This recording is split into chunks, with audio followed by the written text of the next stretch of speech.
They say it cannot be, that they are strange imaginations, that can never become reality. How do they know, while they do not know what he knows?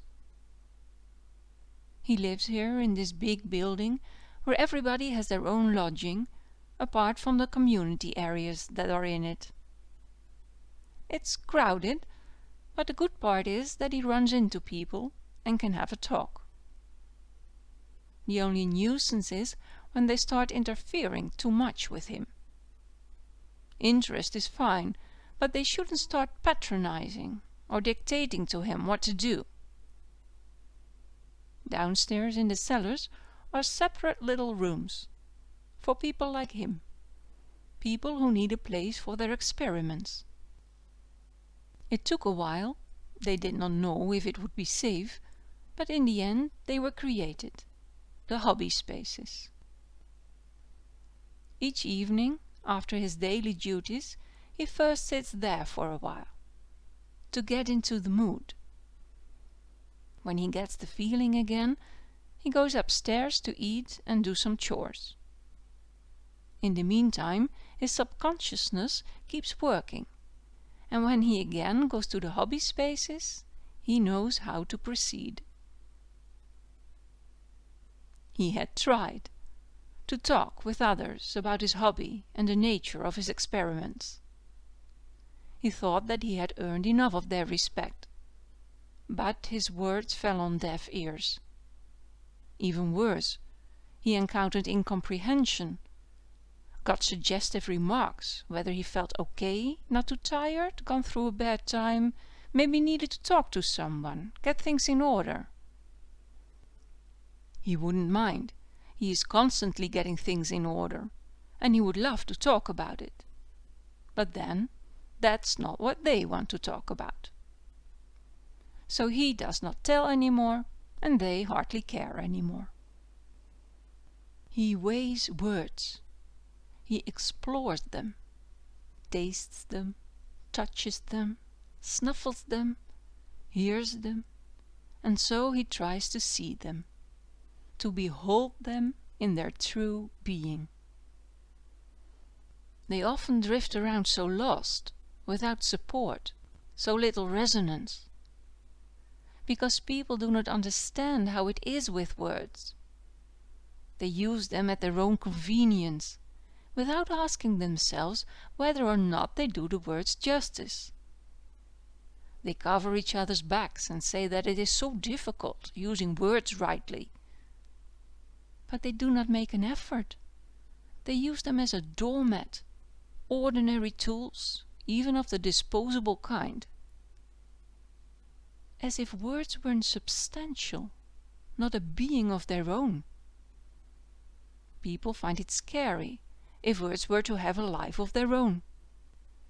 But once you are past that fear, you see that words needn't at all be threatening in their essence. That in fact it's their gift, yes, their beauty, to be present in all preciseness. He must find the place where they live, so that we, humans, can go visit them and get to know them, so we then would know which word we invite for utilization. Because if we were to meet them in their natural habitat and see how they live, whom they descend from, which words live next to them and a little further away, then a word would become so much clearer to us. Their dwelling place is where they, without utilization, just by observation, can be fully known, not smudged by abuse or provided with the appendix, you know what I mean. That's why he collects words. Written words, spoken words, drawn words, words in all kinds of languages. And he researches them. He tries to compute how they best will be done justice. He has CDs, tapes, DVDs, USB sticks, and loads of pages full of words, and he conducts experiments with them. He makes test setups, and he makes progress. Very satisfying. So why would he quit? Only because they do not understand him? He finds tone and light frequencies that harmonize with one another, collide, or merge into a new direction. He succeeds in describing and denominating the words in more and more physical aspects. He finds mathematical formulas for the relationship between sound, color, tone, and form. Like light, words cannot be caught in just one physical description. Light can be described as matter and also as energy waves. Two different physical manifestations to capture one phenomenon in its total. Words even have many more of those. But does that make them essentially different, less researchable in terms of phenomenon and origin? He calls himself a lexicographical physicist.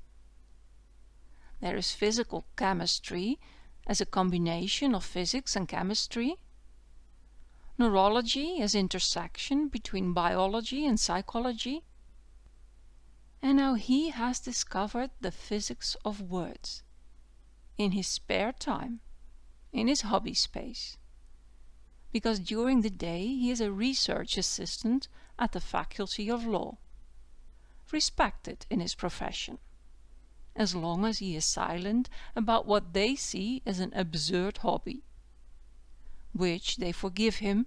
He has got the time, he has no family, fortune favors fools.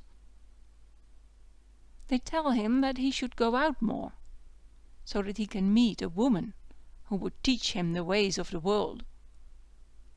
But that hasn't happened yet. In his head he has this fantasy that he, if he finds their domicile, he will marry the finest word. He does not yet know which one. He is in love with all of them. But then he will know their true meaning, and he will know which word suits him, by which word he will be fully known. If only he were a word himself. That's his fantasy. Years later, when physical lexicology already had been a common school subject for quite some time, during the demolition of a big building, in the underground cellars, a space was found, with documents and test setups, by which this branch of science, all at once, made a giant leap forwards. His name was, after all, added in the history books to those of the founders of this science. Posthumously. That really serves him, doesn't it?